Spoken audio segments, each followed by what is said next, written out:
All right, today we're going to check out a really slick new tool for all you B4X developers out there. It's called B4XDaisyDiff. And this thing, it's all about creating these clean, interactive before and after sliders right inside your apps. Let's dive in and see how it all works. So let's just imagine for a second, you're building an app.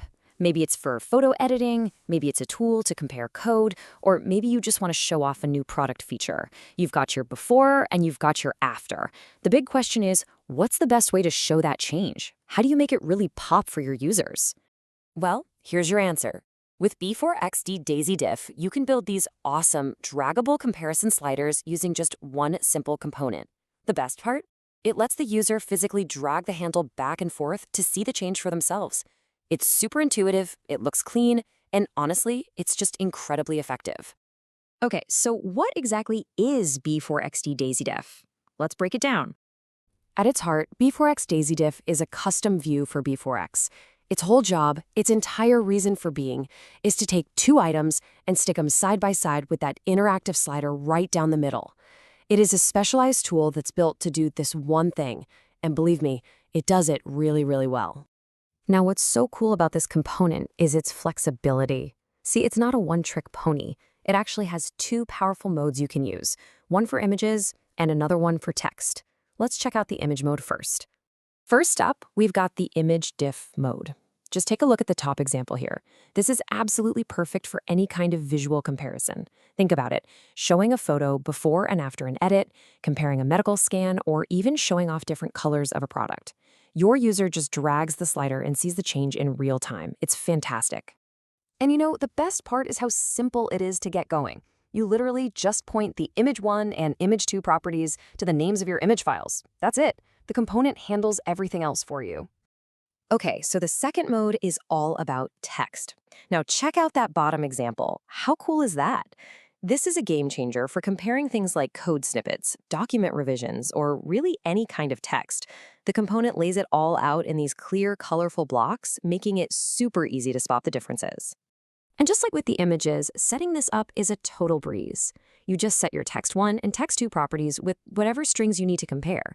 And on top of that, you can totally tweak the look by changing things like text 1 color and text 2 color to make sure it matches your app's theme perfectly. Now, speaking of customization, this thing isn't some rigid, one-size-fits-all component. Not at all. You get a ton of control over how it looks and feels, which is so important for making it blend in seamlessly with the rest of your app. And here's the part that developers who love to work fast are gonna love. You don't have to write a bunch of code to style it. Nope. Almost every single visual aspect can be controlled right from the B4X designer. This makes tweaking and perfecting the look incredibly quick and painless. Let's just run through a few of the key properties here. You've got diff type, which lets you lock it into image or text mode. Position is for the slider's starting point. Want it to start right in the middle? Just set it to 0.5. You can also play with the visual flair, like rounding the corners with rounded, applying theme colors using variant, or even adding a nice little shadow for some depth. It's all right there. So using the designer is great for getting your initial look and feel right. But what about when your app is running? For dynamic control, responding to a button click or running an animation, you're going to want to use the component's public API. And of course, you can control this thing with your code. One of the most useful methods is set position. This lets you move the slider wherever you want programmatically. So you could have, say, a show before button and a show after button. And when the user clicks them, the slider just animates smoothly from one side to the other. That's what this function is for. And it's not just about the slider's position. You get full programmatic control over pretty much everything.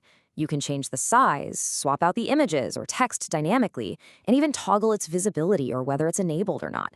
It gives you all the power you need to integrate it deeply into your app's logic. So, if there's one big takeaway here, it's this. You're getting an incredible amount of bang for your buck.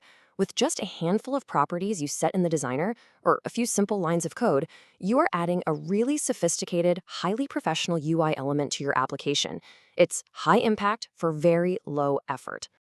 Which really brings us to one last thought. A component like this is more than just a view. It's a storytelling tool.